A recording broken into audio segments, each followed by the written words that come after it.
अक्सर लोग इस क्वेश्चन में फंस जाते हैं।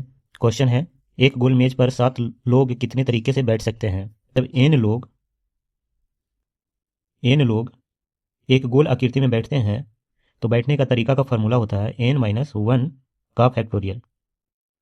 तो यहाँ पे 7 लोग बैठ रहे हैं तो 7-1 का फैक्टोरियल होगा। तो 7 में से 1 घटाएंगे तो 6 का फैक्टोरियल। 6 का फैक्टोरियल को लिख सकते हैं 6 गुना 5 गुना 4 गुना 3 गुना 2 गुना 1 है। इन सभी को गुना करेंगे तो 720 आएगा। ऐसा ही ऑप्शन है ए, 720। धन्यवाद।